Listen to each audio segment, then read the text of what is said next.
एक बार फिर से स्वागत है और रोज की तरह आज हम एक नए मेहमान के साथ आपके साथ हाजिर हैं। आज हमारे शो में सीधे महाराष्ट्र के सोने मराठी भाषा की शिक्षिका है पेशे से, लेकिन मूल रूप से बाल रंगमंच में वो कार्यरत है। और मैं अगर ये कहूँ कि वो बाल रंगमंच का पैशन है और उनका एक जिसको लगातार कई वर्षों से कर रही हैं और हर गर्मियों में वो लगातार बच्चों के साथ काम करती हैं और इतनी पैशनेट है बाल रंगमंच के लिए कि वो सब कुछ उसमें भूल जाती हैं और बहुत सारे नाटक उन्होंने बच्चों के लिए लिखे, बहुत सारे नाटक उन्होंने डायरेक्ट किए हैं, बहुत सारे। और वो स्कूल के अलावा घर में ये काम बच्चों के लिए लगातार पूरे साल भर करती हैं और बच्चों को बहुत सारी क्लासेस फ्री कराती हैं।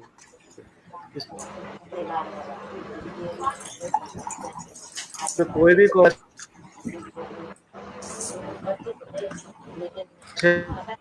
में कहीं से भी पैसा या कमाई का कोई स्रोत उन्होंने इसको नहीं बनाया है, तो समाज सेवा के तौर पर वो इस काम को लेती हैं और वही नहीं, उनका पूरा परिवार इस काम में उनके कंधे से कंधे मिलाकर साथ दे।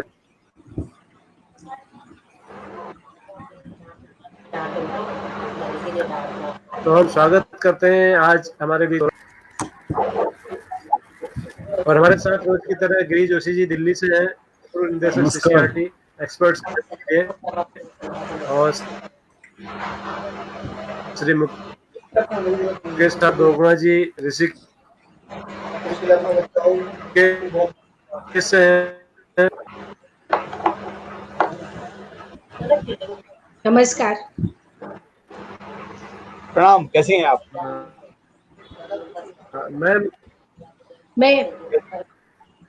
मैं बिल्कुल ठीक हूँ। आप लोग कैसे हैं? बढ़िया, मजे में। हेलो, आपण कसे आहात? बहुत अच्छा लगा। मी खूप छान आहे. खूप छान आहे. आपण सगळे कसे आहात? खूप छान, खूप छान. ओके.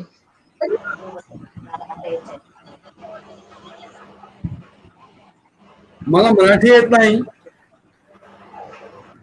नहीं, हम लोग हिंदी में बात कर लेंगे. हाँ ठीक है, हिंदी कोई बात नहीं. हाँ. भटजी थोड़ा सा सदैव हो जाए. मैं भी निवेदन करूंगा मैडम कि अगर आप मराठी, हाँ मैं मराठी हूँ लेकिन हिंदी थोड़ा ठीक बोल लेती हूँ. बहुत अच्छी. नहीं, अच्छे नहीं बोलती आप.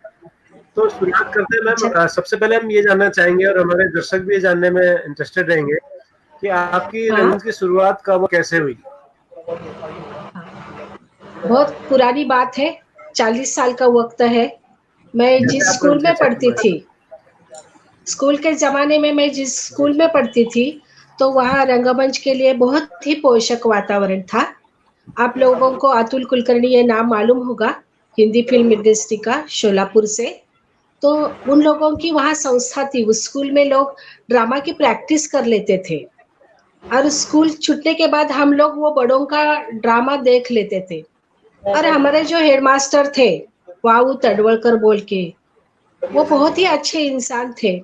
और हम लोगों की लड़कियों का स्कूल था, तो लड़कियों के पढ़ाई के सिवाय और जो भी चीजें हैं उसमें बढ़ावा देने के लिए वो हमें ड्रामा में हिस्सा लेने के लिए प्रोत्साहित करते थे. तो शोलापुर में उस जमाने में चिल्ड्रन थिएटर कंपटीशन रहा करता था और हमारे स्कूल के ओर से हम 5वीं कक्षा से लेकर मैं खुद उस ड्रामा में शामिल हुआ करती थी. और हैरानी की बात यह है कि हमारा लड़कियों का स्कूल होने के नाते मुझे मेरे बाल कटवाए हुए थे, इसलिए मुझे हर बार लड़कों का रोल करना पड़ता था स्कूल के जमाने में. तो हम लोग वो कर लेते थे और हिस्सा लेते थे, प्राइज विनर भी होते थे. तो उस जमाने अर्ध सत्य फिल्म लगी हुई थी स्कूल के जमाने में. तो उस स्कूल के ओमपुरी जी की, और उन्हीं के हाथों से फिर हमको फेलिसिट किया गया था 1 साल. मुझे ये बहुत अच्छी तरह से याद है. हाँ, उस फिल्म की वजह से सदाशिव ओमपुरकर जी को काफी वो मिला, पॉपुलैरिटी मिली थी.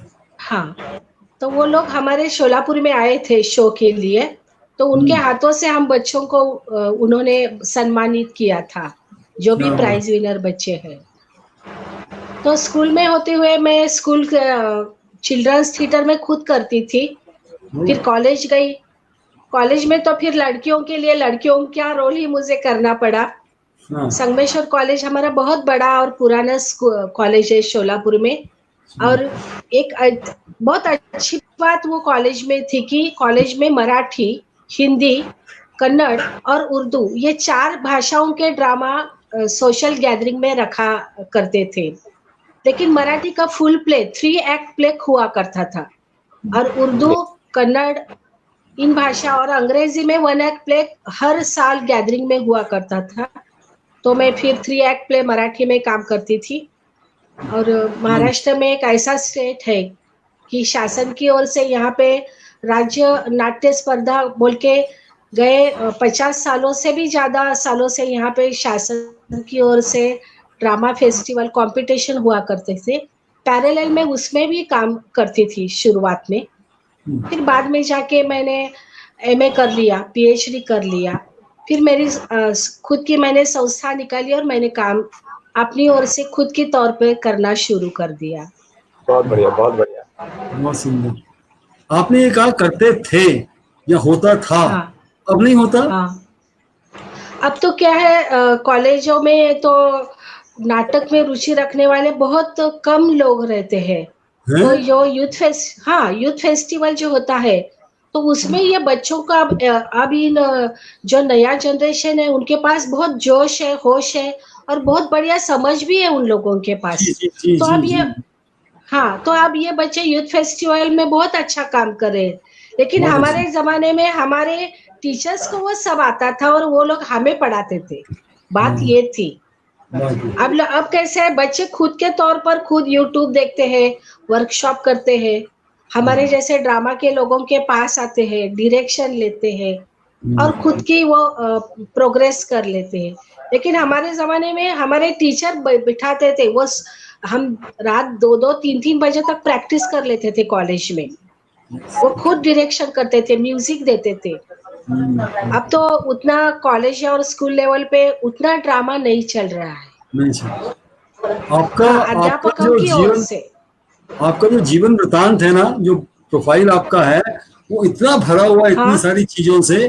तो हमारे डॉक्टर भट्ट जी और मुकेश बहुगुणा जी का बहुत सारे क्वेश्चंस हैं।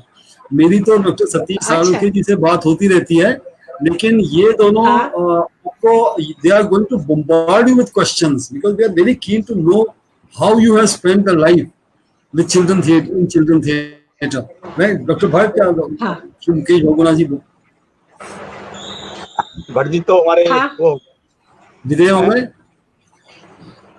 भट्ट जी चले गए हैं, फिर पीछे से गए हैं भट्ट सर, पीछे से चले गए। हाँ,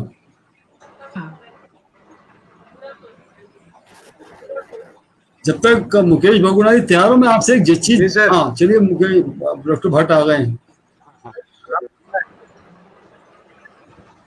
हाँ सर।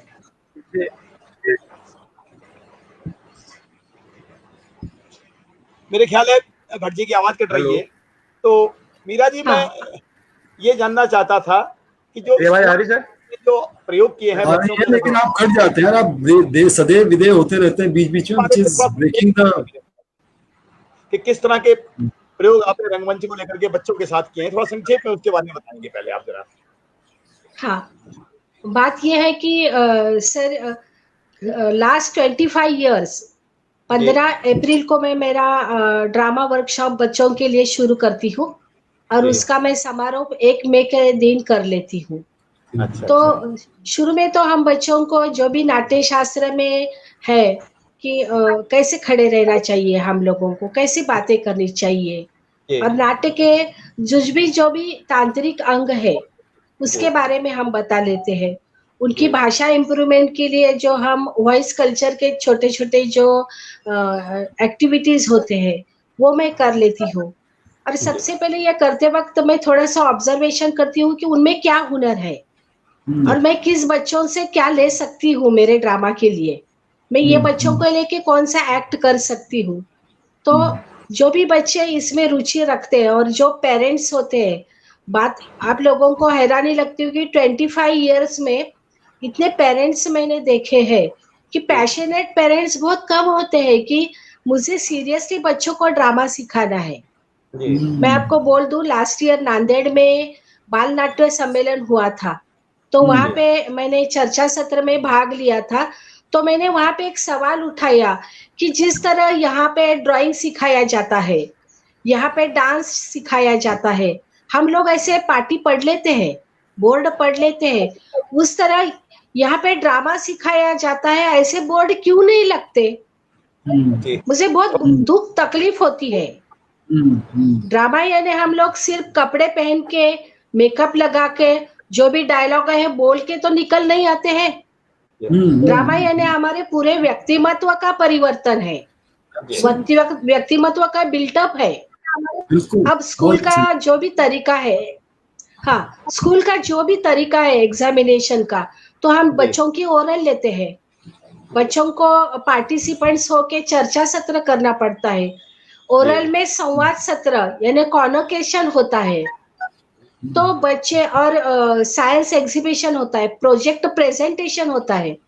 तो बच्चे तो माँ बाप से वो प्रोजेक्ट कर लेते हैं, यूट्यूब पे से वो सब बना के लाते हैं, लेकिन उसमें जो तत्व है साइंस, उसको बच्चों को अच्छी तरह से बताना आना चाहिए, उसका क्या यूज है समाज के लिए, या बच्चों को बोलने को आना पड़ता है। तो स्कूल के लिए भी ये कितना जरूरी है, ये पेरेंट्स लोग जान नहीं पाते हैं।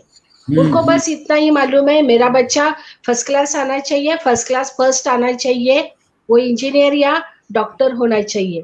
लेकिन कोई पेरेंट्स ऐसा नहीं मिलता कि मेरा बच्चा आर्टिस्ट होगा, ऐसा सोच के कोई नहीं आता है हम लोगों के पास। तो बड़ी हैरानी की बात होती है। तो मैं जो भी इनॉग्रेशन होता है, इनॉग्रेशन के टाइम में बच्चों को, पेरेंट्स को संबोधित करती हूँ। तो मैं एक आपको भी ये उदाहरण आपको बताना उचित समझती हूँ। जब मेरा ड्रामा वर्कशॉप शुरू होता है तो इनॉग्रेशन तो कर लेती हूँ मैं, दूसरे दिन फिर वो पेपर वगैरह में छप जाता है, इतने दिनों के लिए डॉक्टर मीरा शेंडे शोलापुर में ड्रामा वर्कशॉप ले रही है। तो दूसरे दिन एक 10 बच्चे, पहले दिन 15 बच्चे होते हैं, दूसरे दिन 25 होते हैं, तीसरे दिन वो अपने आजू बाजू के मित्रों को ले आते हैं। तो वो पेरेंट्स पूछते हैं, काय ग तुझी मुलं कुठं चाललीत रोज 4 वाजता, तुम्हारे बच्चे कहाँ जा रहे हैं? तो वो बोले थी वो है ना, वो बहुत अच्छा वर्कशॉप ले रहे हैं, तो वो अपने बच्चे भेजते। तो वो क्या करते हैं, अपने दूसरे रिलेटिव्स को बताते हैं, वो वर्कशॉप बहुत अच्छा है, हमने सुन लिया है, हमने देख लिया, क्यों ना तुम अपने बच्चों को वहां भेजती हो। तो तीसरे दिन में वो मेरा हॉल है वो फुल हो जाता है। तो 15 दिन बच्चे बहुत सारा सीख लेते हैं। तो उनके में छोटे छोटे एक्टिविटीज करके एक थिएटर शो भी लगा लेती हूँ। ये तो मैं पेरेंट्स के लिए करती हूँ। मुझे ये डर लगता है कि पेरेंट्स को क्या लगता है कि मेरा जो भी बच्चा है ये गैदरिंग में डांस करे या ड्रामा करे, लेकिन हर एक बच्चों को स्कूल या कॉलेज में तो चांस नहीं मिलता है। कुछ बच्चे ऐसे बहुत शर्मिंदे होते हैं, तो वो लोग आगे नहीं आते हैं, तो स्कूल में टीचर लोग भी उनको बढ़ावा नहीं देते हैं। तो फिर ऐसे बच्चे ज्यादातर मेरे पास आते हैं, तो मैं उनको बहुत प्रोत्साहित करती हूँ, तुम लोगों ने करना है, तुम्हें आएगा, देखो, तुम थोड़ी सी कोशिश करो। तो बच्चे बहुत से फूल जाते हैं। एक एक्सपीरियंस मैं आपको बताऊंगी, जब पेरेंट्स मेरे पास आते हैं छोड़ने को, तो बोलते हैं ये कोई बात ही नहीं करता, गूंगे जैसा बैठता है, जवाब ही नहीं देता, स्कूल में इसकी बहुत सारी शिकायतें हैं। तो दूसरे साल जब वो बच्चे को लेके आती है तो वो बोलते हैं, अरे ये मुंह ही नहीं बंद करता है, अब इसको चुप बैठ जाए से मुझे बोलना पड़ता है। तो मैं ड्रामा में क्या लेती हूँ, इसका एक बहुत बड़ा मूर्तिमंत उदाहरण है। और बात ऐसी है, मैं तो कोई इसकी फीस नहीं लेती हूँ, तो उन लोगों को क्या लगता है कोई तो पढ़ाती होगी, कुछ तो होगा।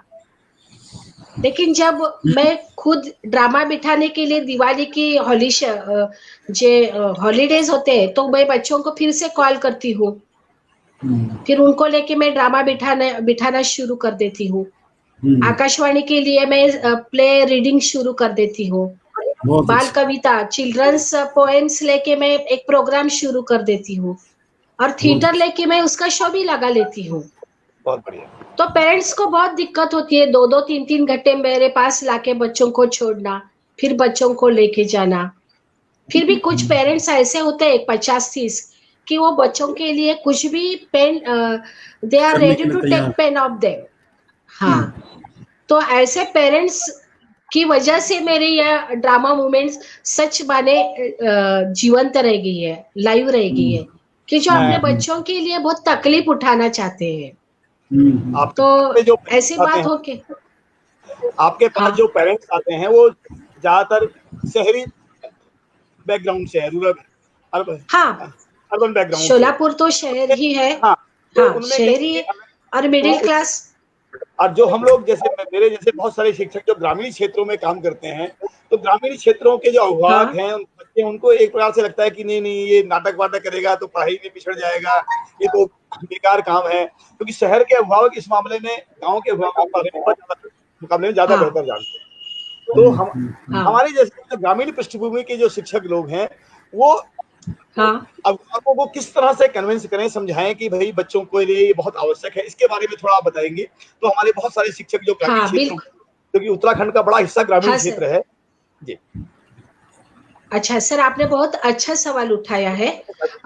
मैं तो शोलापुर में 20-25 दिन ड्रामा वर्कशॉप ले लेती हूँ, लेकिन जब भी मुझे जनवरी में हमारे यहाँ लॉन्ग हॉलीडेज होते हैं स्कूल के लिए, तो मैं ग्रामीण क्षेत्र में खुद जाके मैं उन्हें वहां पे बच्चों को भी वर्कशॉप देती हूँ और टीचर्स के लिए भी वर्कशॉप देती हूँ, और 10 दिन के लिए मैं उनके साथ में खुद काम करती हूँ। हमारे यहाँ अखिल भारतीय मराठी नाट्य परिषद नामक एक संस्था है जो पूरे महाराष्ट्र में कार्यरत है, तो उसके माध्यम से हम लोग ग्रामीण क्षेत्र में भी पहुंच गए हैं। और हैरानी की बात यह है कि जब शोलापुर में यह वर्कशॉप चालू होता है, तो जो लोग 30 किलोमीटर पे रहते हैं और एक आधे घंटे में शोलापुर में पहुंच जाते हैं, ऐसे बच्चे भी ये वर्कशॉप में शामिल हो जाते हैं। थोड़ा सा होता है।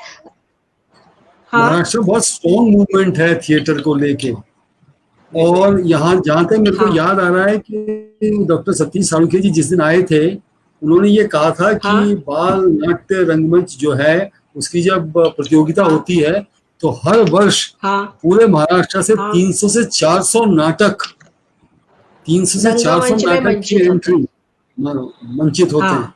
तो बहुत स्ट्रॉन्ग मूवमेंट है। मुझे नहीं लगता कि दिल्ली में कुछ ऐसा होता है या हमारे उत्तराखंड में कुछ ऐसा होता है या केरल में कुछ ऐसा होता है, बट महाराष्ट्र में ये कुछ ऐसा तो नहीं कि कुछ बच्चे एस्पायर करते हो कि हम थिएटर करेंगे तो फिल्मों के लिए अच्छे ट्रेंड हो जाएंगे या FTII में एडमिशन मिल जाएगा। कुछ ऐसे क्वेरीज भी आपके पास आते हैं? कोई पूछते हैं पेरेंट्स? बच्चों को तो नहीं लगता है। नहीं, बच्चों को तो नहीं लगता है, लेकिन कोई पेरेंट्स की ख्वाहिश ऐसी रहती है। पेरेंट्स की ख्वाहिश ऐसी। और जो कॉलेज गोइंग रहते हैं और वो आगे जाके थिएटर करते हैं, वो भी हमारे बड़ों के ड्रामा में अक्सर शामिल होते हैं और थोड़ी सी पढ़ाई कर लेते हैं, थोड़ा सा अपना प्रोफाइल बढ़ाते हैं। थिएटर का एलिमेंट सीख जाते हैं, अपना बायोडाटा स्ट्रॉन्ग कर लेते हैं, खुद का बायोडाटा वो लोग स्ट्रॉन्ग कर लेते हैं। अभी एक मेरा स्टूडेंट कोल्हापुर में PhD कंप्लीट करके वहीं पे लेक्चरर है कोल्हापुर यूनिवर्सिटी में। वो साइंस केमिकल साइंस पढ़ाता है, लेकिन वो बच्चा गए 10-15 ईयर से मेरे पास आता था।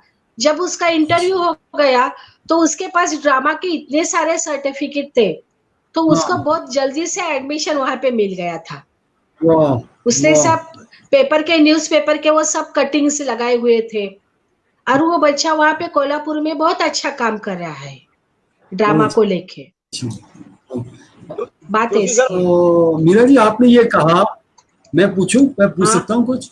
आपने ये कहा कि बचपन से कुछ फैमिली का या जिस वातावरण में आप थी वहाँ का आपका थिएटर का बहुत प्रभाव आप पे पड़ा, तो कुछ ऐसी यादें हैं, कुछ ऐसे खास मोमेंट्स हैं जो आप सोचती हैं कि आप शेयर करें हमसे?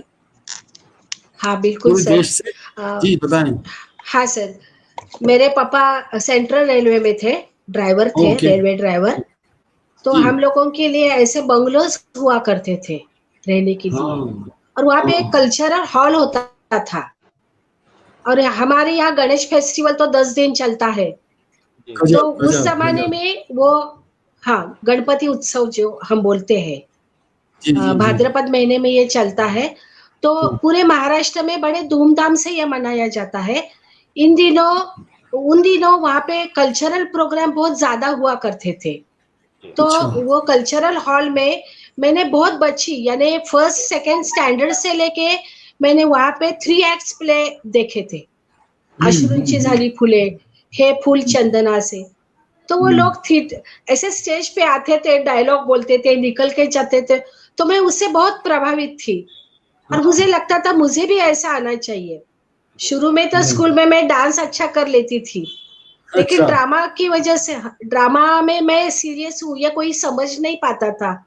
तो फिर 5वीं कक्षा में आने के बाद मैंने मेरे टीचर को बताया कि मुझे भी ड्रामा करना है। तो वो बोल रहे थे, अरे आप तो डांस अच्छा कर लेती, ड्रामा कैसे कर लोगी, और आपकी भाषा भी थोड़ी सी ये है, प्रमाण भाषा आप नहीं बोल पाती है। तो भी मैंने उनके पीछे लग के, नहीं मुझे रोल करना ही है, तो ठीक है कर लो बोले। और उन्होंने मुझे बुलाया प्रैक्टिस को, और सिर्फ मुझे बॉब होने से फिर से मैंने शर्ट पैंट पहन ली, और सिर्फ मुझे मॉब में ठहरना था। तो मैंने ठहर लिया, मॉब में मैं ठहर गई। लेकिन सेकंड ड्रामा में मैं उस प्ले की, उस ड्रामा की हीरोइन थी। और स्टेट लेवल पर, हाँ, स्टेट लेवल पर बेस्ट एक्टर मेल के लिए मुझे फर्स्ट प्राइज मिला था, लड़की होने के बावजूद भी। बधाई स्वीकार करें, बधाई लीजिएगा हमारी। तो हिंदुस्तान बहुत सारे ऐसे मूवमेंट है सर। अच्छा, बहुत अच्छी बात, बहुत अच्छी बात। ये बताइए, आपने ये कहा कि हो गई है जैसे मेल एक्टर का प्राइज मिला हो, बेस्ट मेल एक्टर का। बिल्कुल ठीक, बिल्कुल ठीक। ये एक आपने ये कहा कि कंट्रोवर्सी है। आपने डॉक्टर भट्ट ने ये कहा कि जब आप थिएटर करती हैं तो अप्रैल 15 से लेके मई 1 तक कुछ आपकी वर्कशॉप चलती है, और हर साल कितने सालों से चल रही है? इस साल चली या कोरोना था या नहीं था? कोरोना की वजह से थोड़ी दिक्कत आई होगी। बहुत ज्यादा प्रभाव पड़ गया सर। कोरोना का बहुत ज्यादा प्रभाव पड़ गया। बात ऐसी होगी कि स्टेट लेवल जो कंपटीशन होता है, तो हम लोगों ने फाइनल किया, और फाइनल ये इस साल लातूर में था। हम लोग पैट में आ गए और दूसरे दिन से लॉकडाउन चला। तो मैंने इस साल जो सेट बनाया था वो बहुत महंगा और बहुत ही लाइव बनाया था, और मैंने ऐसा सोचा था कि चलो हम इस साल थोड़ा सा प्रोफेशनल शो शोलापुर में लगा देंगे। ऐसे सोच के मैं लातूर से शोलापुर में आ गई, लेकिन लॉकडाउन की वजह से मैं वो ड्रामा के कुछ प्रयोग नहीं कर सकी। लेकिन हाल ही में हम लोग अब बच्चों को लेके मैं अभी शुरू कर रही हूँ। हमारे यहाँ एक कॉम्पिटिशन चलता है, जो पोएम होती है वो एक्ट की। थोड़ा सचेत रहिएगा, क्योंकि महाराष्ट्र से पूरा देश चिंतित है, महाराष्ट्र में कोरोना के फैलाव को लेकर। तो थोड़ा सा कोई बात नहीं, इस साल नहीं होगा, अगले साल दुगने जोश से करेंगे, है ना? तो वो बिल्कुल। मीरा जी, जब आप बच्चों की, अच्छा जी बताइए बड़ी पूछिए। मैं ये जानना चाहता था कि बच्चों के लिए किस तरह की थीम आप चूज करती हैं जब बच्चों के साथ में प्ले करती हैं? तो हाँ सर, शुरू से मैंने कभी भी रोमांटिक प्ले नहीं बिठाया है, अद्भुत कोई मैंने नहीं बिठाया है। शुरू से ही मैंने वास्तववाद पे आधारित ही ड्रामे चुने हैं। एकदम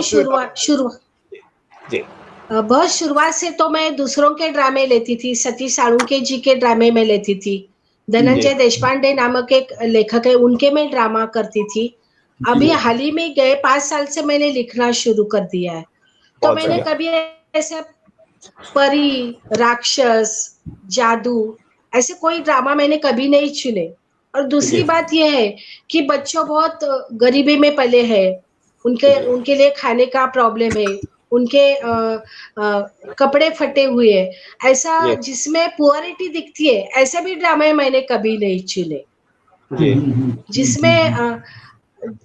जिसमें बच्चे अच्छे से कपड़े पहनेंगे, अच्छा सा संदेश पालेंगे और अच्छे हालात में जो सोसाइटी है उनके भी कुछ प्रॉब्लम होते हैं, तो उन प्रॉब्लम को लेके मैंने ड्रामा बिठाना शुरू कर दिया।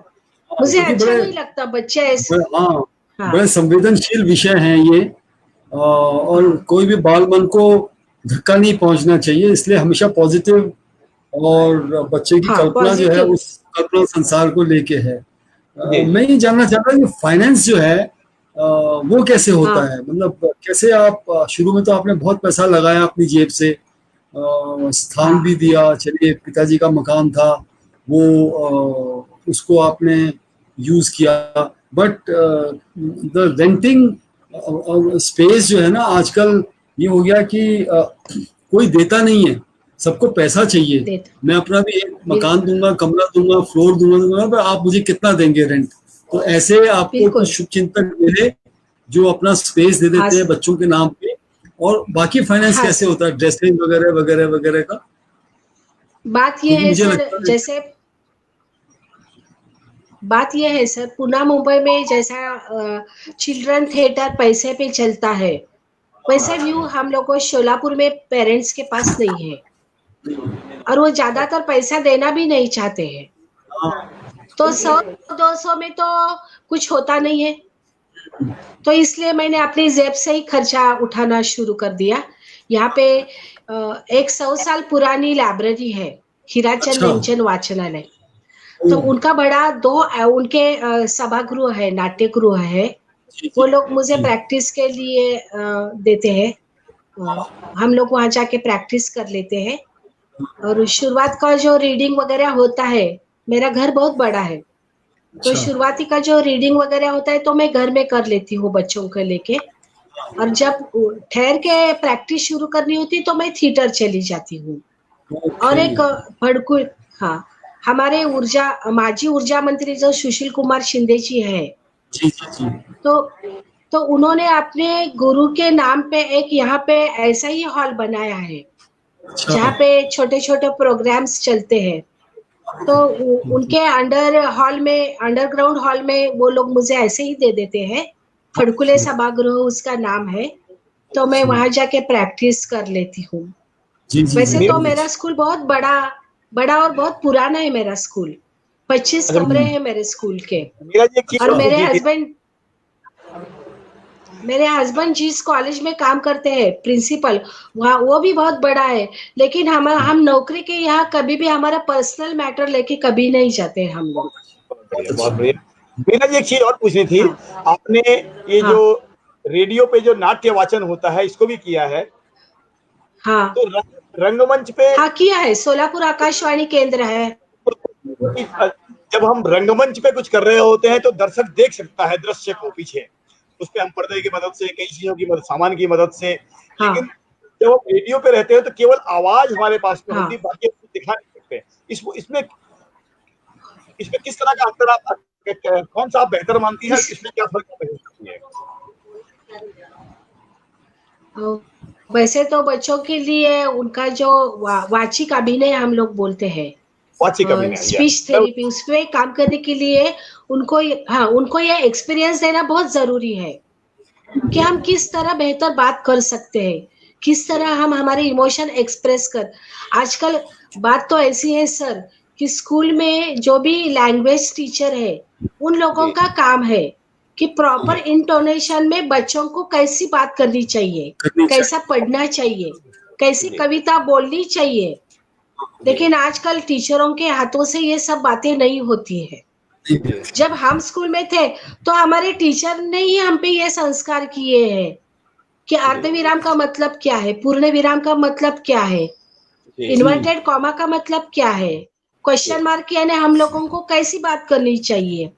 तो वो लोग जब ग्रामर हम लोग पढ़ते हैं तो वो उसका मीनिंग भी हम लोगों को बच्चों को सिखाना है, पर ये नहीं होता है। तो आकाशवाणी को जब हम जाते हैं रिकॉर्डिंग, तो मैं उनके वॉइस कल्चर पे बहुत ज्यादा काम कर लेती हूँ। तो इसका मुझे फायदा ऐसा होता है कि जब मैं ड्रामा बिठाती हूँ तो ये बच्चे अच्छा आउटपुट मुझे देते हैं।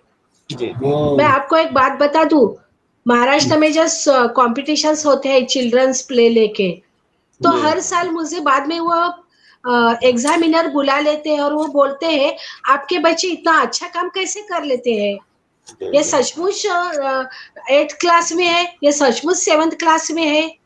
लेकिन ये लोग ऐसा नहीं सोचते कि अरे ये लेडी ने कुछ इनके ऊपर वर्क किया है, कुछ मेहनत ली है, इसलिए बच्चे ये नहीं सोचते। सवाल आया है हमारे दर्शकों की तरफ से, रेणुका जोशी जी हैं, ये रेणुका जोशी जी हैं, हमारी दर्शिका है, ये आपसे सवाल पूछ रही है कि आप जो चिल्ड्रन विद स्पेशल नीड्स होते हैं उनके साथ भी काम करती हैं, विशेष आवश्यकता वाले बच्चों के साथ में? हाँ, विशेष आवश्यकता वालों के बच्चों के साथ तो अभी तक मैंने नहीं किया है, लेकिन उनके मैं ड्रामा मैंने जरूर देखे हैं। और मैंने एक बार ऐसे सोच भी लिया था कि ये बच्चों को हमको डायरेक्शन कैसा देना चाहिए, तो कांचन सोनटके नामक हमारे महाराष्ट्र में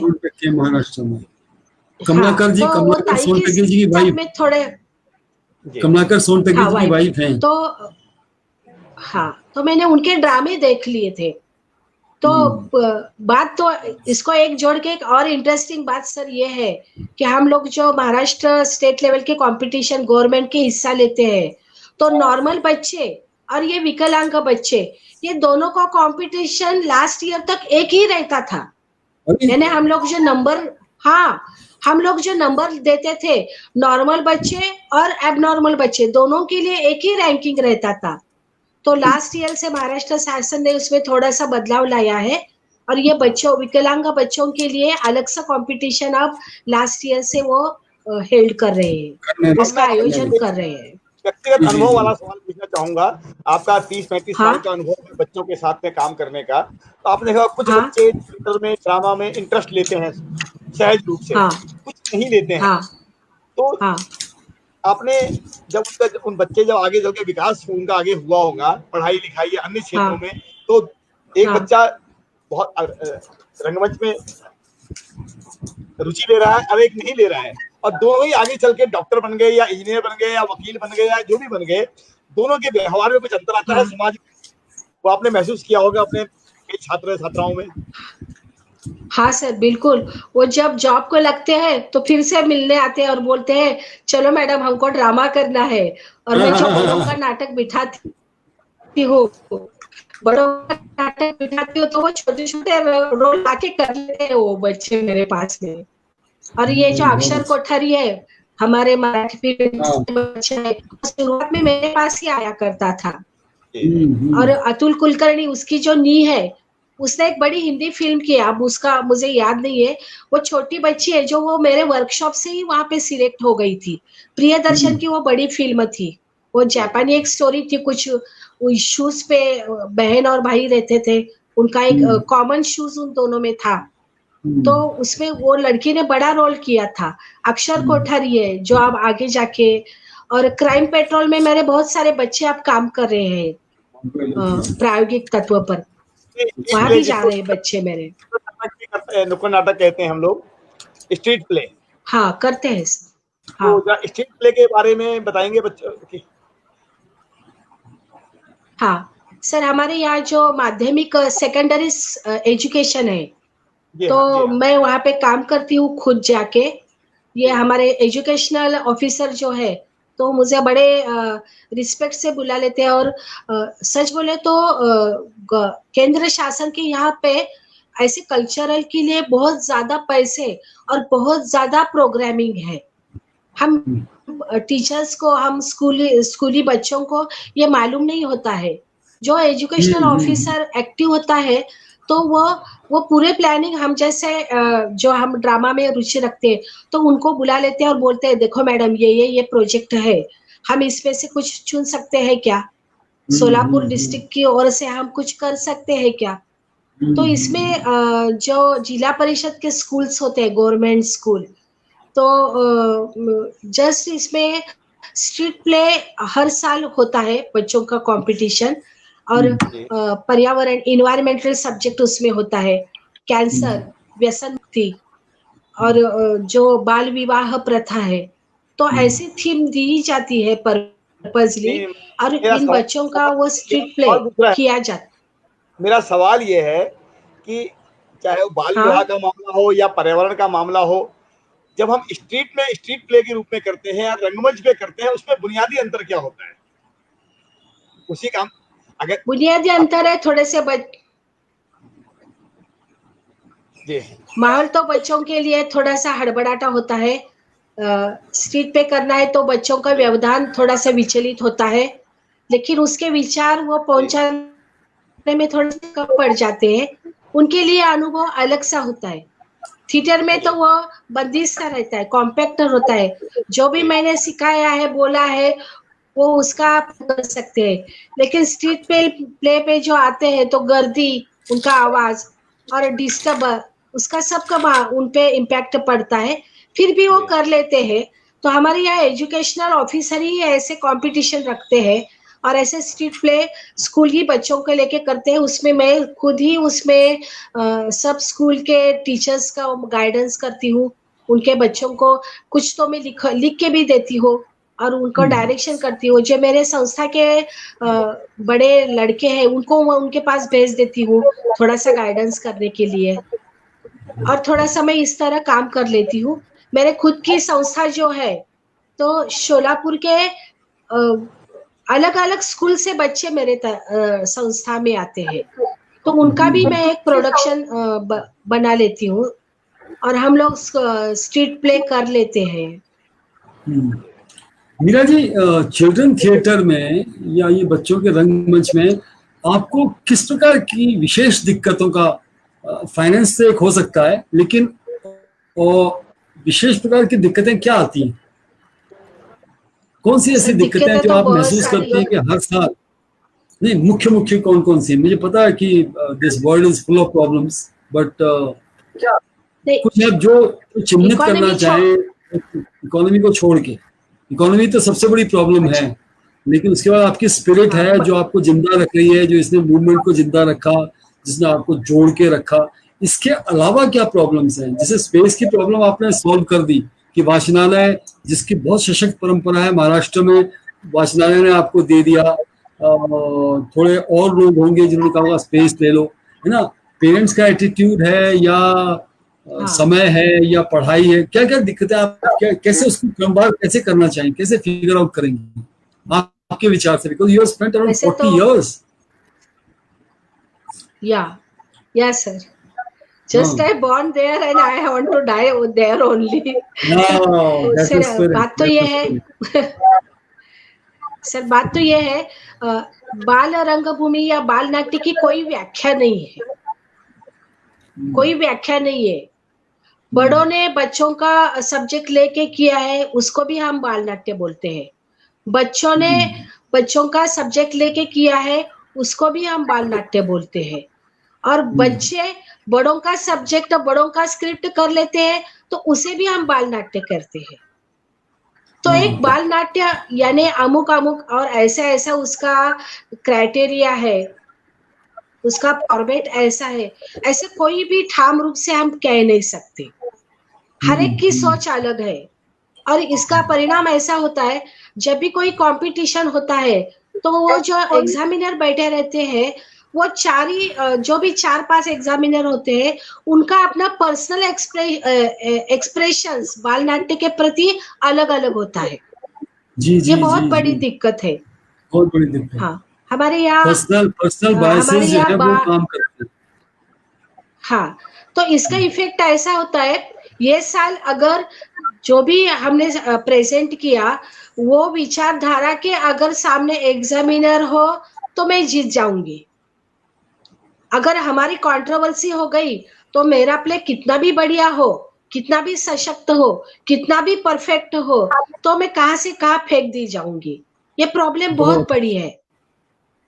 हाँ, दूसरी प्रॉब्लम ये है कि हमारे यहाँ सशक्त 2 धरोहर है बाल नाट्य के प्रति। एक बाल रंगभूमि अभियान है जो कमलाकर सोनटके के आपने अभी जिक्र किया, कांचन, हाँ, कांचन ताई ने उसका लास्ट 3 ईयर से हम लोग उसमें काम कर रहे हैं, बाल रंगभूमि अभियान। तो उन लोगों का कहना है कि ये प्लेस में, चिल्ड्रन प्लेस में हत्या, खून या क्या बोलते हैं हम लोग, हिंसा, ये बातें बिल्कुल नहीं आनी चाहिए। वो बच्चों का विश्व ही नहीं है, उनका कहना ऐसा है। और दूसरे जो बाल रंगभूमि के लिए काम करते, सतीश लोटके वगैरह लोग हैं, बढ़िया वो काम कर रहे हैं, तो उन लोगों का कहना बहुत अलग है। तो हम लोगों ने, अगर सब लोगों ने इकट्ठा आके पहले ये तय करना है कि हमें बाल रंगभूमि माने हमको बिल्कुल एक्यूरेटली हमको क्या चाहिए, हमें क्या करना है बाल रंगभूमि को। अब यहाँ पे बड़ों को लेके बहुत से व्यावसायिक चिल्ड्रंस प्ले यहाँ पे बम्बई में हो रहे हैं, वो हाउसफुल चल रहे हैं। रत्नाकर मतकरी के लेके बहुत सारे प्लेस वो लोग कर रहे हैं। वो बड़े सब आर्टिस्ट होते हैं, लेकिन उसका सब्जेक्ट चाइल्ड के लिए अद्भुत होता है। उसमें चाइल्ड आर्टिस्ट ना भी हो तो भी वो बाल नाट्य कहलाता है। तो आप बोलो, हम जैसे जो मूवमेंट चलाते हैं उन लोगों को क्या करना है? तो एक बात है, हमको कंपटीशन में, स्टेट लेवल के कंपटीशन में गवर्नमेंट रूल्स फॉलो करने के लिए हमें थिएटर ही नहीं करना चाहिए। स्वांत सुखाई के लिए हम लोकल लेवल पर हमें ड्रामा करना चाहिए। हमको जो अच्छा लगे, जो हमको करना है, उसमें उसके माध्यम से जो प्रायोगिक तत्वों पर हमें नए नए कुछ कल्पनाएं रंगमंच पर लानी है, तो हमारे लिए, हमारे खुद के लिए मुझे यह प्रायोगिक तत्वों पर मुझे करना है। तो फिर हम लोग जो मैंने काफी साल काम किया कमलाकर सोनटके जी के साथ, और उनकी वाइफ कंचन ताई और शिवदास घोड़के जो नेशनल स्कूल ऑफ ड्रामा के फर्स्ट बैच के पास आउट थे, शिवदास जी घोड़के, वो उनके साथ हैं। और हमने एक वर्कशॉप की थी दशावतार को लेके कोंकण में। अच्छा। और उसके रिजल्ट जो थे कमलाकर सोनटके जी की वजह से इतने सुंदर गए कि वो आर्ट फॉर्म जो दशावतार की जो महाराष्ट्र में खो गई थी कोंकण एरिया में, वो रिवाइव हो गई। कितने ग्रुप रिवाइव हो गए, और उसमें बच्चों के ग्रुप भी रिवाइव हो गए। आपने ये बात कही कि हमको बाल उसको जज करते वक्त या उनका थीम चुनते वक्त गवर्नमेंट के रूल्स को नहीं फॉलो करना चाहिए। मुझे याद आया कि गवर्नमेंट के रूल फॉलो करने में आर्टिस्ट को बहुत दिक्कत है, राइट? एक इंसिडेंट याद आया कि बहुत बड़े गवर्नमेंट का रूल फॉलो करने के लिए बहुत बड़ा कलाकार होना पड़ता है सर, वो छोटा मोटा कलाकार नहीं। हाँ, वो कलाकार की आपकी डेफिनेशन अलग है।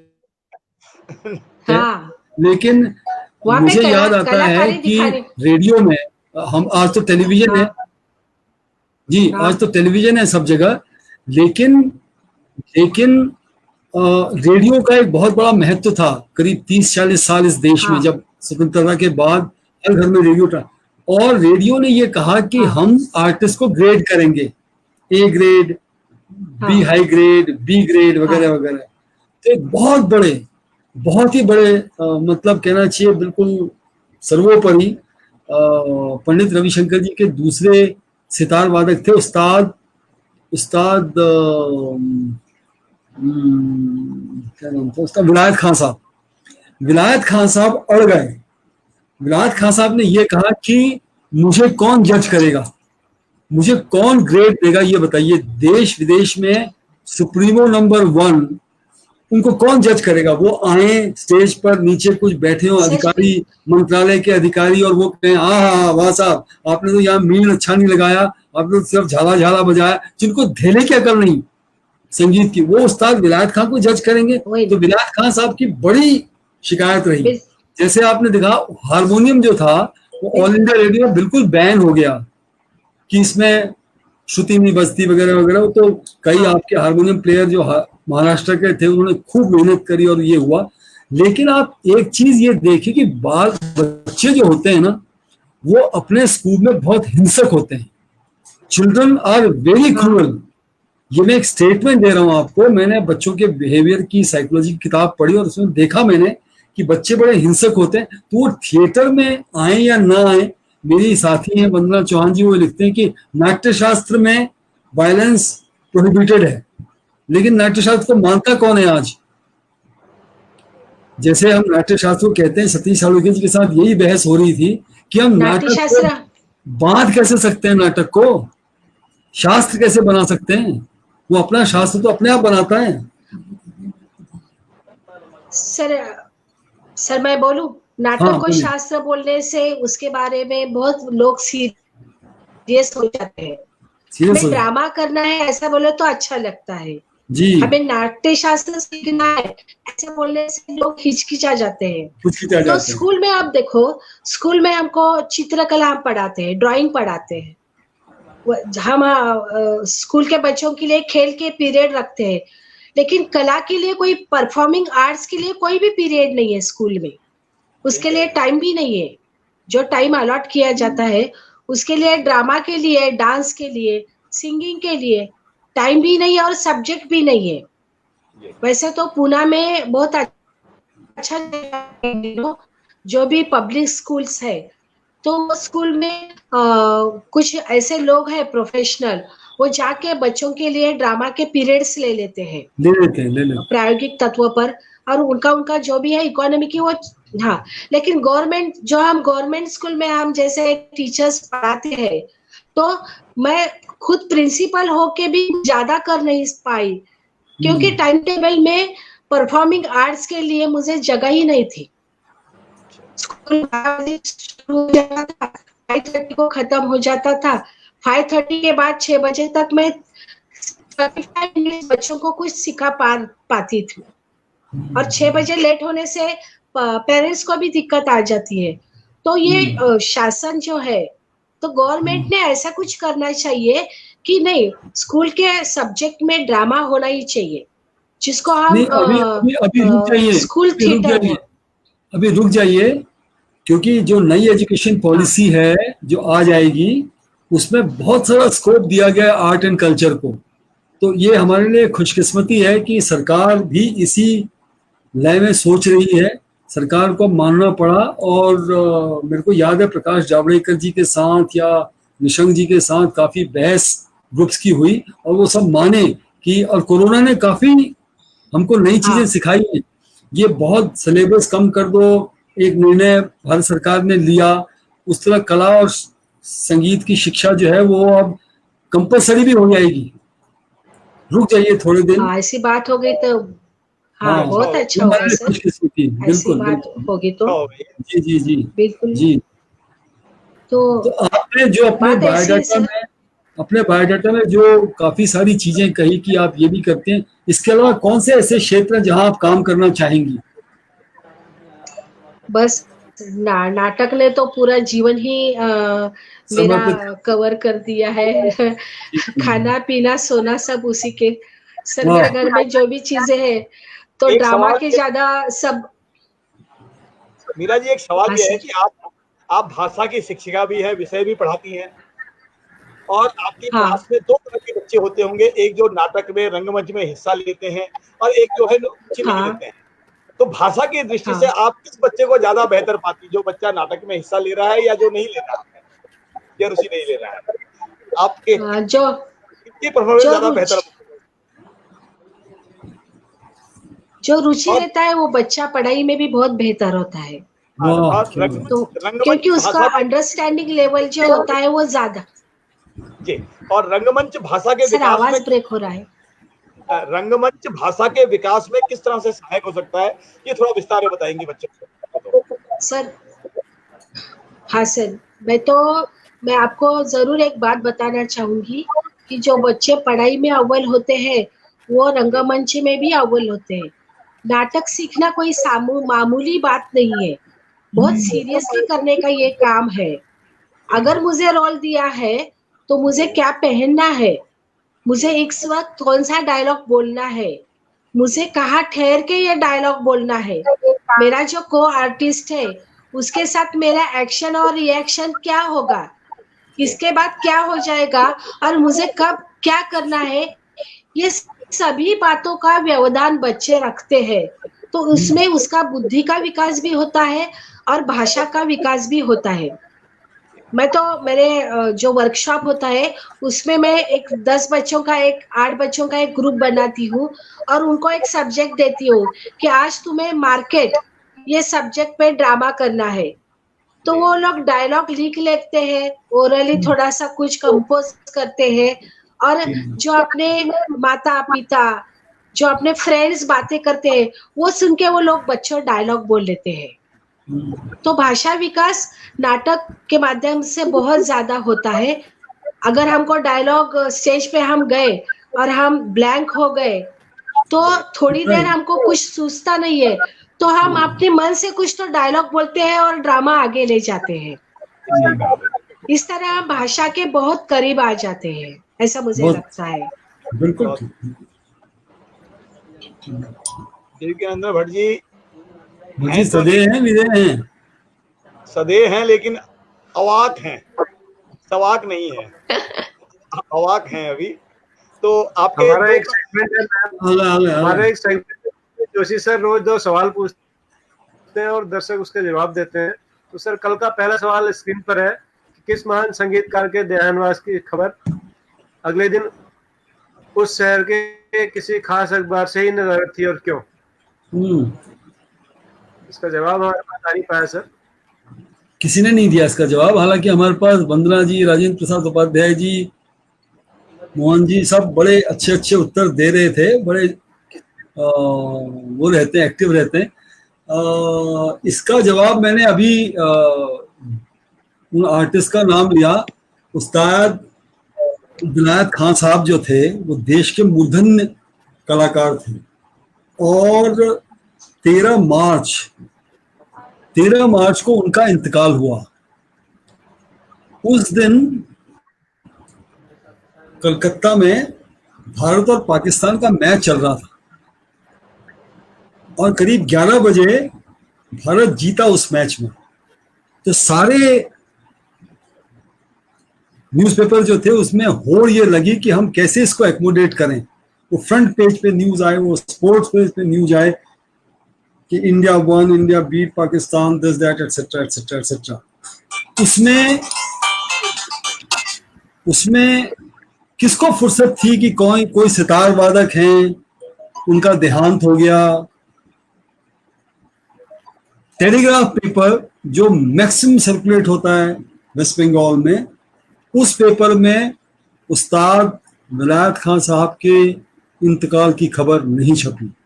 उस्ताद विलायत खान का स्टेटस जो है वो पंडित रविशंकर से कम नहीं है सितार जानने वालों के लिए। तो इतने बड़े संगीतकार थे। अभी मैंने मीरा जी को यही कहा कि उन्होंने काफी बहस की कि मेरे को जज कौन करेगा, बड़े सिद्धांतों के बड़े असूल थे, अपना बजाने का एक स्टाइल था। उनके लड़के शुजात खान साहब को आप देख, तो उस्ताद 14 मार्च को नीलाक्ष गुप्त जी हैं, उन्होंने टेलीग्राफ पे एक शोक संदेश छापा कि उस्ताद विलायत खान साहब का इंतकाल हो गया। मतलब ये जो है कल्चरल डिग्रेडेशन जो है ना, वो साला भारत पाकिस्तान का मैच इतना इम्पोर्टेंट हो गया हमारे लिए कि उसका खबर को देना, छपना, लिखना, कवर करना वो ज्यादा इम्पोर्टेंट था। लेकिन उस्ताद विलायत खान साहब का इंतकाल की खबर हम नहीं दे पाए। तो ये तो पहला प्रश्न था। दूसरा प्रश्न था, name the music director who after leaving Indian army scored the Hindi. इसका राजेंद्र उपाध्याय जी ने बिल्कुल ठीक आंसर दिया। इसका उत्तर था साहब खयाम साहब जो थे उन्होंने आर्मी छोड़ी और आर्मी बड़ी टिपिकल कंडीशंस में छोड़ी। घर से भागे, भाई ने थप्पड़ मारा, घर से भागे, आर्मी ज्वाइन की और 1945 में जब अमेरिका ने बम ड्रॉप किया जापान में, ड्रॉप करने के बाद द्वितीय विश्व युद्ध रुक गया, तो अंग्रेजों को लगा कि हमको कटनी छटनी करनी चाहिए इंडियन आर्मी में। तो उन्होंने सारी बैरक्स में ऑल ओवर इंडिया जवानों को बुलाया, कौन छोड़ के जाना चाहता है। तो वो छोड़ के वहां से उन्होंने कहा ये अच्छा मौका है, वहां छोड़ा और मुंबई पहुंचे, राइट। और खयाम साहब ने ये लिखा है कि भट्टी में 2 चीजें और बताऊंगा यहाँ पर। खयाम साहब ने ये लिखा है कि जब वो जाते थे जी जी अपने पिताजी के साथ ट्रेवल करते थे तो रोहा में थे जहां उनका जन्म हुआ, वहां से 5-6 स्टेशन दूर उनको अपने पिताजी के साथ सिनेमा देखने, थिएटर देखने जाना पड़ता था, जालंधर के आसपास कहीं। तो रास्ते में खटकड़ कला एक जगह आती है, और जैसे ही खटकड़ा कला आती है एक जगह, उनके पिताजी ने कहा कि सब खड़े हो जाओ और यहाँ पे प्रणाम करो इस शहर को। क्यों? क्योंकि उस शहर में सरदार भगत सिंह का जन्म हुआ था। तो ये वैल्यूज हम पेरेंट्स देते थे अपने बच्चों को कि कोई चर्च देखे, कोई मंदिर देखे, कोई हॉस्पिटल देखे, उन सबको प्रणाम करो, राइट। खयाम साहब बड़ी संजीदगी के साथ दिखते हैं कि वो एक, अभी वंदना जी ने, राजेंद्र प्रसाद उपाध्याय जी ने हमें बधाई दी हरेले की। आज उत्तराखंड का एक बहुत बड़ा पर्व है, जितने सुन रहे हैं हमारी भी बधाई श्रोताओं को, श्रोताओं की बधाई हम लेते हैं। लेकिन मैंने, आपको याद होगा 3-4 दिन पहले क्वेश्चन पूछा था भगत सिंह जी पे, और मैंने ये स्टोरी बताई थी कि भगत सिंह ने जलियांवाला बाग में उस दिन वो सुबह से गए, अपने शाम को घर लौटे, और घर लौटने के बाद वो जलियांवाला बाग की खून सनी मिट्टी उन शहीदों की वो लेकर आए, और बहन अमरो जिसको कहते थे उनको दिखाया, और तब से जब तक जेल गए रोज तिलक करते थे उस मिट्टी का, राइट। कल यानी 15 जुलाई को उनकी बहन 96 वर्ष की प्रकाश कौर जी, उनका कल देहावसान हो गया। देश के एक नेता को, एक भी नेता ने कोई संवेदना व्यक्त नहीं की, राइट। मैं तो ये कह रहा हूं कि जितने सुन रहे हैं, जितने हम बोल रहे हैं, 2 मिनट का अपनी अपनी पूजा घर में जाके प्रकाश कौर जी की आत्मा की शांति के लिए प्रार्थना करें। इतनी बड़ी बात थी कि वो देवी जिसने भगत सिंह को पाला पोसा, तो बहन से इंतहा प्यार करते थे, विद्यावती जी को छोड़ के, राइट। उनका कल 96 वर्ष की उम्र में देहावसान हुआ। कोई खबर लेकिन एक कमेंट किसी पेपर में, मैंने आज पूरे पंजाब में पूछा अपने दोस्तों से, भी कोई खबर छपी? कोई खबर नहीं छपी। प्रकाश कौर जी का कल देहांत हो गया। तो खयाम साहब थे जिन्होंने आर्मी छोड़ी, संगीत के लिए आए। खयाम साहब पे काफी कुछ कहा जा सकता है, काफी कुछ बोला जा सकता है। और पंडित हुस्नलाल जी, आनंद बख्शी भी फौज में हुआ करते थे। मैंने कहा था who scored the music, not who wrote the music. वो गीतकार थे। नहीं, मेरे एक रिश्तेदार हैं, उनको मैंने एक प्रश्न भेजा था, उन्होंने भी आनंद बख्शी बोला, राइट, और मदन मोहन बोला। लेकिन मैंने उसके कहा था कि आपके उनके गुरु भाई थे 2 संगीतकार जोड़ी, शंकर जयकिशन, उनके गुरु भाई थे। चलिए सर, आज का पहला सवाल है, हाँ, कि हमारे देश में कुदरत और करिश्मा की पहचान किस क्षेत्र में है? क्षमा करें, करिश्मा का नाम सुनते ही लोग बात फिल्म एक्ट्रेस की बात सोचेंगे, तो इनका फिल्म या फिल्म कलाकार से कोई संबंध नहीं है। कुदरत और करिश्मा क्या है? इन which field Kudrat and Karishma are known or made their contribution? I regret that these two here have no connection with films or film actresses. ये आज का पहला सवाल। Why regret? There is nothing to regret, sir. नहीं, regret नहीं, मतलब एकदम से करिश्मा का नाम सुनते ही they go to films, no, Karisma Kapoor और करीना कपूर और कुदरत फिल्म और ये और ऐसा और वैसा। मैंने कहा इसका फिल्म से कोई कनेक्शन नहीं है, दूसरे क्षेत्रों में जाके उसको जरा देखिए। कुदरत भी फिल्म है सर, राजकुमार, राजेश खन्ना। इसीलिए मैंने लिखा कि सर, इसीलिए लिखा कि इसका फिल्म से कोई कनेक्शन नहीं है इस क्वेश्चन का। कुदरत और करिश्मा क्या है? दूसरा था कि किस क्षेत्र में हम कैप्टन बस्ती को जान सकते हैं? In what field we recognise और आइडेंटिफाई कैप्टन बस्ती? शायद गूगल में हो सकता है कि इसका आंसर मिल जाए, मैंने गूगल चेक नहीं किया। हमें क्वेश्चन बनाने से पहले मेरे पास टाइम होता है तो मैं बहुत चेक कर लेता हूँ कि गूगल में आंसर तो नहीं है, लेकिन शायद मिल जाए, मुझे पता नहीं है। बट बिकॉज भट्ट जी की हमेशा बात आती थी, मैंने पहले दिन के बाद कहा था क्वेश्चन शुरू करते हैं, भट्ट जी ने कहा क्या सर क्वेश्चन रख रहे हैं आप, क्वेश्चन तो गूगल में यूं ही मिल जाएंगे हमको, लेकिन इन प्रश्नों के उत्तर जरा दिक्कत से ही मिलते हैं। तो हमें बड़ा अच्छा लगता है कि थोड़ा बहुत रिसर्च करते हैं।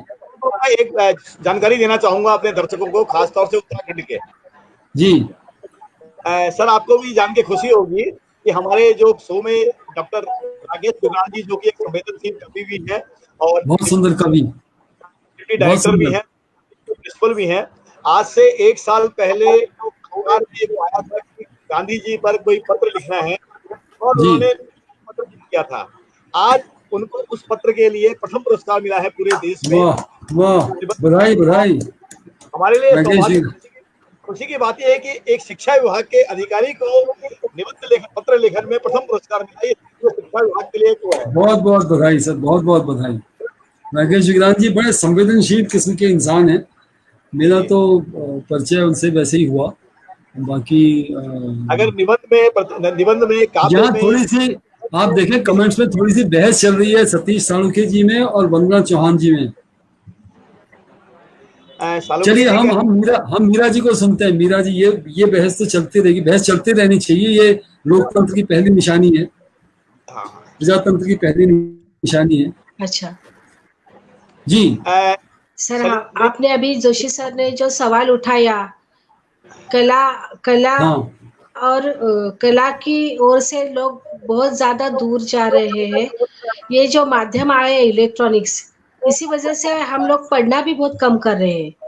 और संवेदनशीलता जो स्कूली दिनों से और अपने घरों से जो माँ बाप की और अपने जो भी ग्रैंडफादर मदर है उनके माध्यम से हम बच्चों को देनी चाहिए, ये नहीं मिल पा रही है।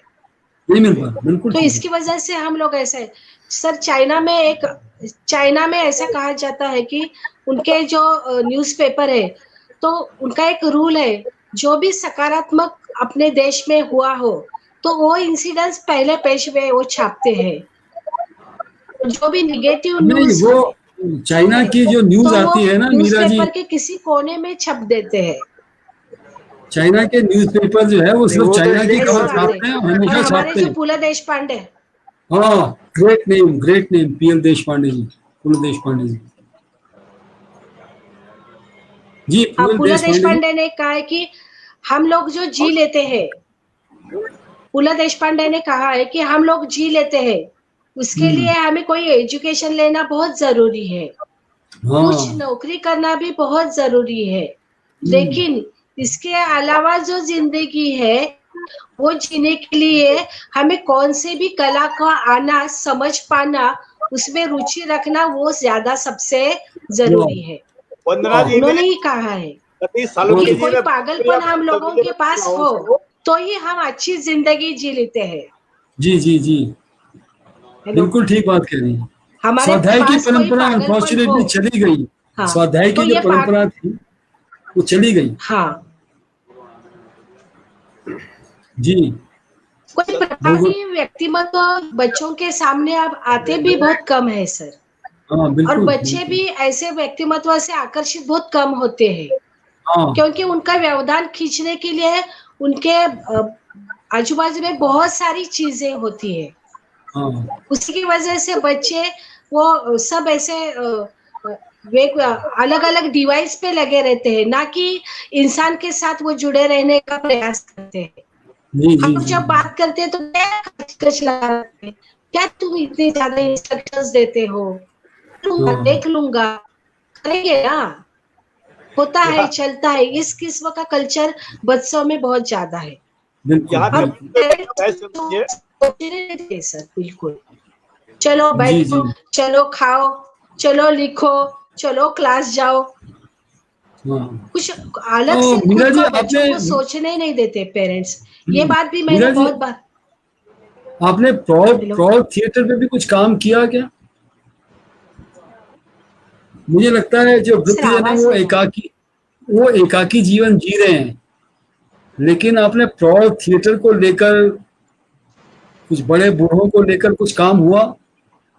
आपने बच्चों के साथ किया, युवाओं के साथ किया, लेकिन जैसे आपने कहा स्पेशल चिल्ड्रन के साथ आप नहीं कर पाई। आप कहीं वृद्धाश्रम में गई या कुछ वृद्ध लोगों के लिए कुछ किया, उनके जीवन में कुछ रंग लाने की कोशिश की? हाँ सर, ये हमारे यहाँ वृद्धाश्रम चलते हैं और अनाथ आश्रम भी चलते हैं। तो जो भी ड्रामा मैं बैठा लेती हूँ तो उसका प्रयोग मैं उन बच्चों के लिए, उन जो भी ओल्ड पीपल है उनके लिए मैं जाके कर लेती हूँ कि वाह उन लोगों ने देखना चाहिए, बच्चों ने देखना चाहिए, उनके जो चलिए होते हैं बॉडी पे लोग, तो मैं हाँ उनसे फोन करती हूँ, मुझे आना है, मुझे ड्रामा करना है, जी तो जी हर जी साल मैं वहां जाके ड्रामा कर लेती हूँ वहां जाके। वाह बहुत सुंदर बहुत सुंदर बहुत अच्छे और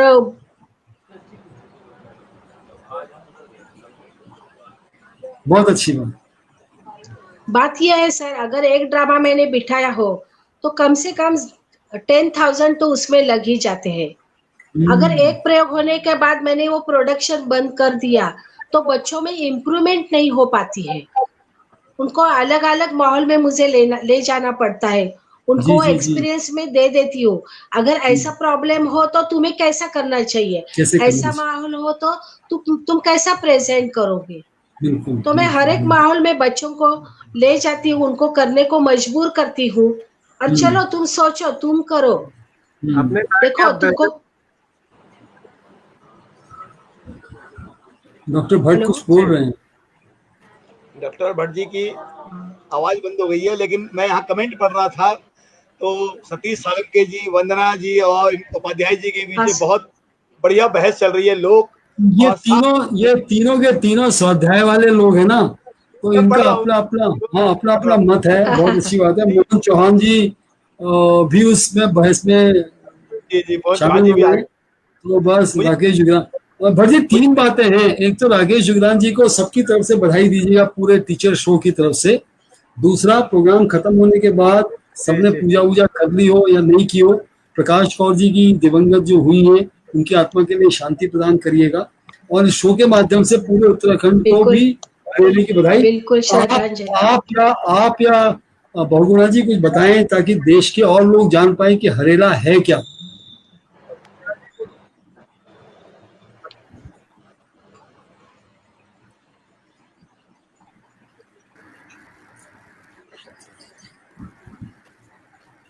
हरेला पर्व क्या है, कुछ बताइए।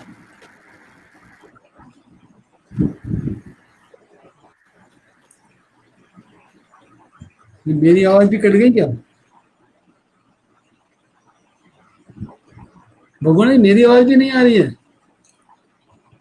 Are you able to hear me? आपकी आवाज तो नहीं आ रही।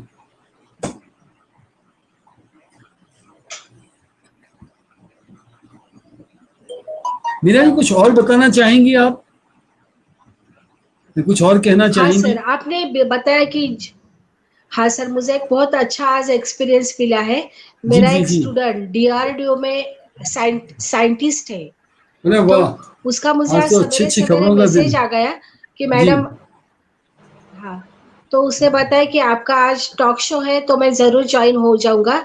और बहुत आप अच्छी बात। आप ये साल आप बढ़िया ऐसा प्रोजेक्ट बच्चों के लिए निकालिए जिसके लिए मैं खुद फाइनेंस करना चाहता हूँ। तो वाह जो ये बच्चे देखिए, हमसे हमसे सीख लेके जाते हैं, हमसे संस्कार लेके जाते हैं, वो फिर से वापस अपने टीचर के पास आते हैं। अब उनको वो खूब आशीर्वाद। बेंगलोर में स्थित ऑफिस में काम कर रहा है, लेकिन खूब अभी आशीर्वाद। हमारे प्रोग्राम में भी शामिल हो गया है। जी जी जी, खूब आशीर्वाद खूब आशीर्वाद, बहुत अच्छे। तो हम लोग उसको बधाई देंगे कि बिल्कुल बिल्कुल, हाँ, सबकी चिल्ड्रन तरफ से थिएटर बधाई। इन्हीं लोगों की वजह से सच में एक्टिव रहने वाला। बिल्कुल हाँ, चिल्ड्रन बिल्कुल। थिएटर अगर ऐसे कोई जानकार हो, कोई ऐसे कोई पाठ्य जो भी मानसिक रूप से हमको बल देने वाले हो, तो ये जो भी रसिक है या प्रेक्षक है या पेरेंट्स है, जो भी संस्था है, इनकी माध्यम से बाल नाट्य चलने वाला है। और ऐसे वाह बोला जाता है कि जो भी एडल्ट थिएटर है तो उनका मुख्य स्रोत बच्चों का थिएटर ही है। बिल्कुल ऐसे कहते हुए भी हम लोग ज्यादा महत्व चिल्ड्रन थिएटर को नहीं दे पाते हैं, तो ये बात बिल्कुल। अच्छी नहीं है। इसलिए हाँ गांव-गांव में छोटे-छोटे एम्पी थिएटर्स होने चाहिए, स्क्रिप्ट राइटिंग के वर्कशॉप्स चलने चाहिए। इसके माध्यम से जो भी स्क्रिप्ट लिखे गए हो, उनकी उपलब्धि हमें होनी चाहिए। इसके लिए एक बड़ा मैडम अभियान आप हम आर्टिस्ट को, हम कलाकारों को चलाना चाहिए। हाँ सर, वो हम थिएटर बने ना बने, थिएटर बने ना तो बने, इसलिए ओपन एयर थिएटर बन जाने चाहिए। ओपन एयर थिएटर में, क्योंकि थिएटर बनने में बहुत खर्चा है, मेंटेनेंस का खर्चा है, बट ओपन एयर थिएटर में एटलीस्ट बैठने के लिए, दर्शकों के बैठने के लिए जगह मिल जाती है। बाकी माइक वाइक तो कोई स्पॉन्सर कर सकता है या अपना कुछ चौपाल करना कही है चाहिए। साहब, हाँ? ओपन एयर थिएटर क्या होता है? चौपाल कही है, बात तो सही है ले भाई गांव में चौपाल होती थी, पता था, वही सर, अंग्रेजों बात ने तो सही है। नहीं, चौपाल में स्टेज नहीं होता ना, चौपाल में स्टेज कहाँ होता है? तो ओपन एयर थिएटर ऐसे, उसको हम भारतीय संदर्भों में ले, हर चीज को हमको विदेशी संदर्भ ही अगर लेने पड़ गए तो फिर हमारी चीजें तभी तो नष्ट हो रही है। मोहल्ला जी, मैंने एक क्वेश्चन पूछा था, आ नो भद्रा क्रंतु विश्वतः, पहले दिन या दूसरे दिन क्वेश्चन था, let the Nobel thoughts come from every side. संसार में जो कुछ अच्छा है वो मेरा है, लेकिन हाँ। नकल में और उसमें अंतर हो जाता है ना, नकल नहीं होती सर।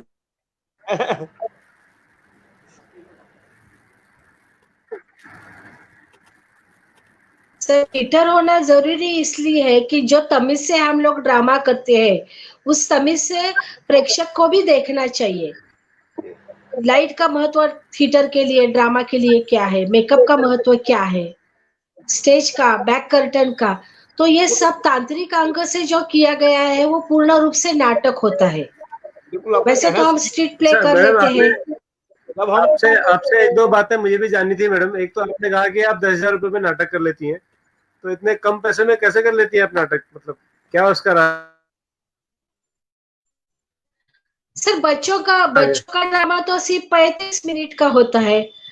आजकल तो क्या लैपटॉप पे भी म्यूजिक चला लेते हैं हम, और बहुत सारी चीजें हम मैंने तो खरीद लेके ही रखी है। हर बार तो ड्रामा के लिए हमको हायर नहीं करना पड़ेगा। और हमारे शोलापुर में जो भी चिल्ड्रंस प्ले थिएटर में लगते हैं, तो उसके लिए कारपोरेशन ने रेंट भी कम रखे हैं सर। बड़ों के ड्रामा के लिए वो ज्यादा रेंट लेते हैं, लेकिन बच्चों के ड्रामा के लिए बहुत कम रेंट लेते हैं वो लोग। तो ऐसे एक बार 10-15 हजार। हाँ हाँ सर।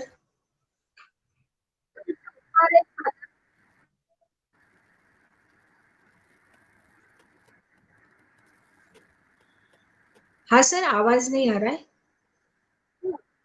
हाँ, दूसरा सवाल मेरा ये है कि आप जब बच्चों के नाटक के लिए कहानियों का चयन करते हैं तो उसके दो तरीके हैं। या तो कोई आप लिखा लिखा नाटक रख लें, जैसे आप सतीश सालुंके जी का, या किसी और लेखक का, या आपका खुद का।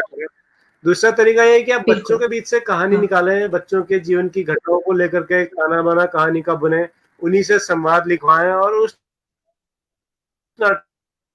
हाँ सर, हाँ, ऐसा बहुत अच्छा ये ख्याल है। ज्यादा से मैं बहुत सारा पढ़ लेती हूँ सर। मेरे पास बहुत सारी किताबें हैं। जब भी मैं पुणे बम्बई जाती हूँ तो पहले मैं किताबें ही खरीदी कर, जो मुझे अच्छा लगे मैं वो रख लेती हूँ मेरे पास। और कुछ अच्छा ख्याल आए तो मैं खुद लिख लेती हूँ उस पे, और मैं ड्रामा कर लेती हूँ। लेकिन बच्चों को लेना, उनके थॉट्स लेना, उनके हाथों से लिखना, ये तो बहुत बड़ा प्रोसेस हो गया ना सर। वैसे तो बच्चे इतना टाइम नहीं दे पाते हैं, और मैं भी खुद इतना टाइम एफोर्ड लिखने के लिए बच्चों से नहीं कर पाती हूँ। और बात यह है सर, जो भी बच्चे मेरे पास आते हैं वो ज्यादातर अंग्रेजी मीडियम के आते हैं। अंग्रेजी मीडियम के बच्चे आते हैं। बच्चे उनके अंग्रेजी मीडियम में पढ़ते हैं, लेकिन ड्रामा वो मराठी में कर लेते हैं। तो थोड़ी सी भाषा की भी दिक्कत बच्चों में आती है सर, ये भी प्रॉब्लम होता है। मराठी स्कूल के बहुत कम बच्चे ड्रामा में आ जाते हैं, लेकिन अंग्रेजी मीडियम के जो भी इंग्लिश मीडियम में पढ़ते हैं, 80% वहीं से बच्चे मेरे पास आते हैं।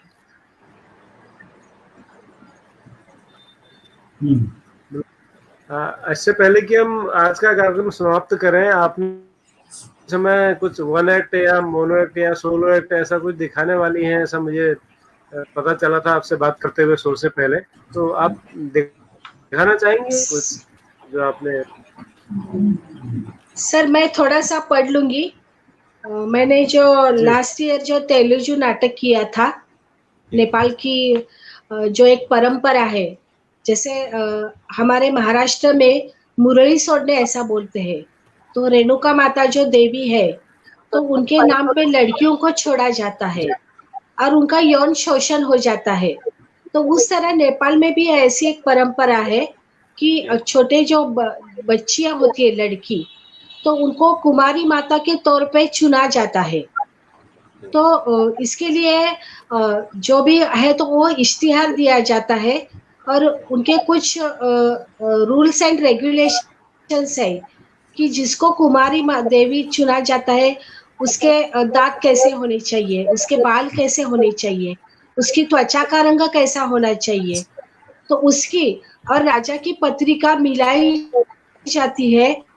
उसके बाद लड़की को कुमारी देवी के रूप में स्वीकारा जाता है और वो लड़की को अपने फैमिली से अलग वो कुमारी देवी मंदिर में रखा जाता है और उसको गॉडेस जैसी ट्रीटमेंट दी जाती है।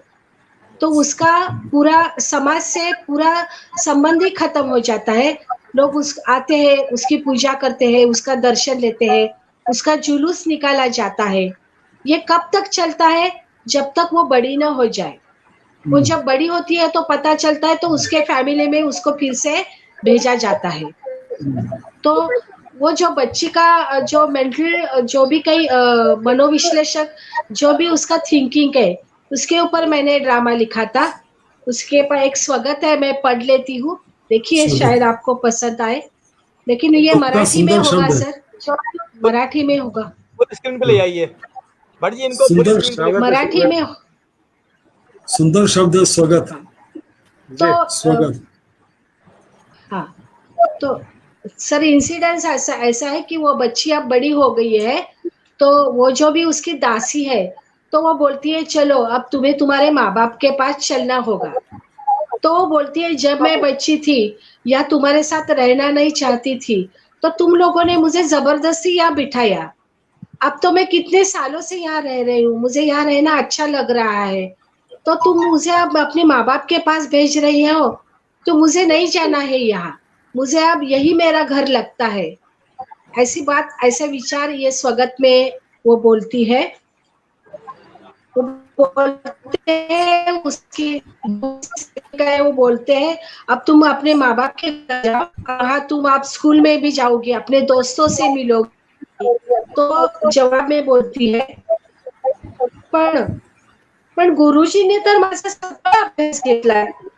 ते मला म्हणाले पण तुम्ही खूप हुशार आहात, नाव काढाल आणि मला तर हे मंदिरच आता माझं घर वाटतंय आणि तुम्ही मला पुन्हा माझ्या घरी जायला सांगताय।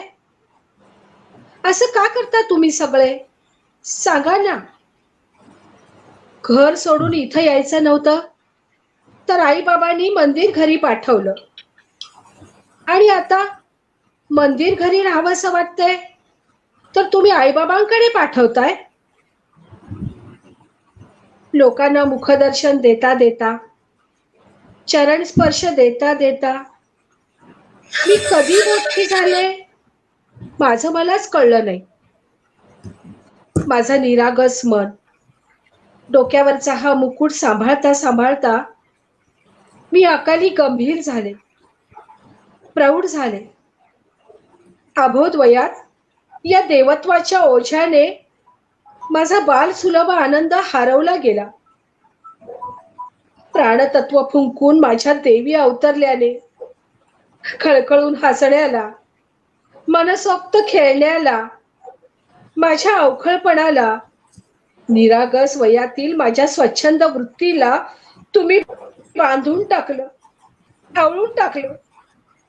माझे हे नाचरे पाय, त्या पायात बेड्या घातल्या तुम्ही।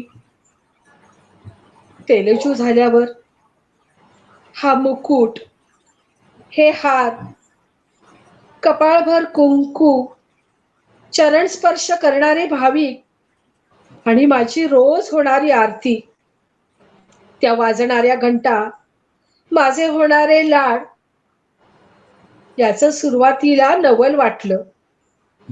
सुरुवातीचं नवल आणि भारलेपण यांनी रूढीच्या दिनक्रमाची जागा कधी घेतली हे मला कळलंच नाही. मी तेलुगू झाले, तुमची कुमारी देवी, मन भावना नसलेली. एक जिवंत खेळणंच म्हणा ना तुम्ही हवं तर. तुम्ही सगळे जण माझी मिरवणूक काढत राहिलात, माझा जय जयकार करत राहिलात. सकाळ संध्याकाळच्या आरतीने माझ्यात संचार व्हायला लागला. मित्रमैत्रिणी सोबत खेळण्याच्या वयात प्रेमाच्या रागलोभाच्या सहज आविष्काराला मुरड घालून दैवत्वाचा हा गंभीर मुखवटा मला घालावा लागला. खरंच खरंच किती भयंकर आहे ना हे सगळं. उद्या मी घरी परते, चार चौघींसारखं माझं आयुष्य जगायला लागेल. पण माझं बालपण, माझं अवखळपण, माझं मूलपण मला न भेटताच निघून गेलं. त्याचं काय? माझी निरागसता ती कुठून आणू मी? आणि हे माझे पाय, हे माझे पाय ते कुठे सक्षम आहेत मला उभं करायला? सारखं कडेवर बसून, डोलीत बसून पांगुळेत ते. आता मी आता कशी उभी राहणार? सांगा ना, मी कशी उभी राहणार? सांगा ना, मी आता कशी उभी राहणार? धन्यवाद. धन्यवाद. बहुत सुंदर मीरा जी, बहुत अच्छा वॉइस मॉड्यूलेशन दिखाया आपने. बढ़िया, बहुत बढ़िया. एज ए टीचर, वाह, बढ़िया. Thank you sir. बहुत बढ़िया. आपने पूरी भावनाओं के सब्जेक्ट पढ़ाती हूँ साथ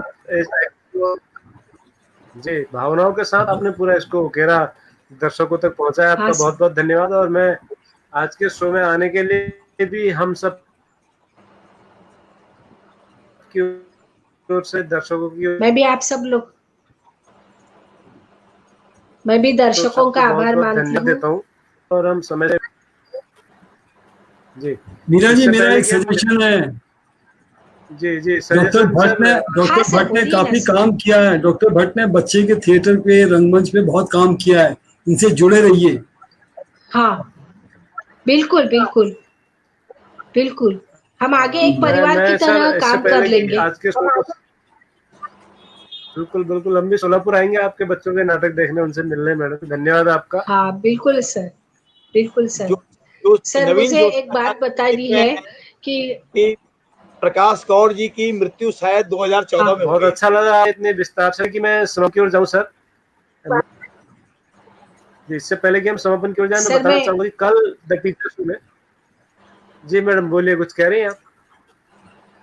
हाँ सर बिल्कुल. जी बोलिए मैडम. आप लोगों को आश्चर्य लगता होगा, मैं 22 आवर्स काम कर लेती हूँ.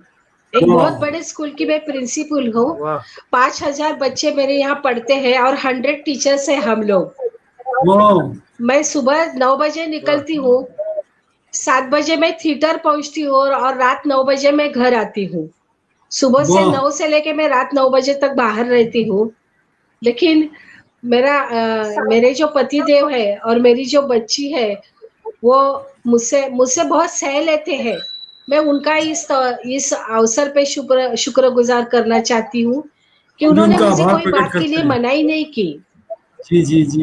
हाँ, मैं ये चांस बिल्कुल ले लूंगी और उनके प्रति मैं कृतज्ञता व्यक्त करूंगी. बहुत सौभाग्यशाली हैं आप, बहुत सौभाग्यशाली. हाँ सर. अब दूसरी बात ये है कि मुझे करना है तो कुछ लिटरेचर के बारे में करना है तो कुछ आर्ट के बारे में करना है. ना कि मेरे पास कितना गोल्ड है, ना कि मेरे पास कितनी बीघा जमीन है. इससे मुझे कोई इंटरेस्ट नहीं है और मेरे फैमिली को भी इंटरेस्ट नहीं है. मेरी बच्ची भी मेरे साथ जुड़ गई है, वो भी अब डायरेक्शन म्यूजिक कर लेती है, वो भी ड्रामा में है. मेरे पति देव भी लिख देते हैं, बड़ों का ड्रामा वही लिख देते हैं, तो मैं उसके स्टेज शो कर लेती हूँ. इस तरह से आपने मुझे मेरे विचार और मेरी भावना प्रकट के लिए एक बहुत बड़ा स्टेज नेशनल लेवल पे उपलब्ध कर दिया.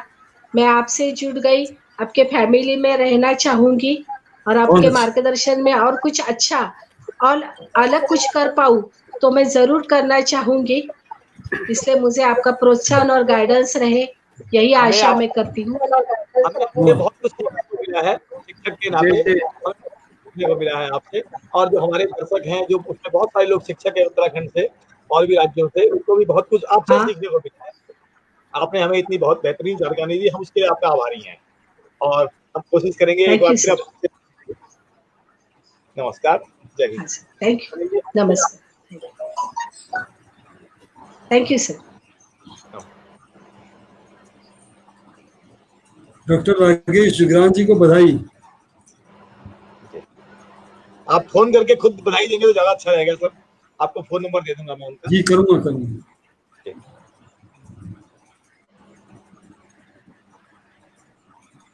मैं सर कल के बारे में आप सबको बताना चाह रहा हूँ कि स्टार लोक नाट्य कलाकार हैं। हमारे साथ होंगे श्री अनिल भारती जी, हरियाणा से लाइव, जो बहुत बड़े लोक नाट्य के कलाकार हैं हरियाणा के, और लोक संगीत के भी कलाकार हैं, जानकार हैं। तो कल हम उनका परफॉर्मेंस देखेंगे हरियाणा में किस तरह का लोक नाट्य होता है। आप भी जुड़िएगा मैम हमारे साथ ठीक 7 बजे इसी वॉल पर।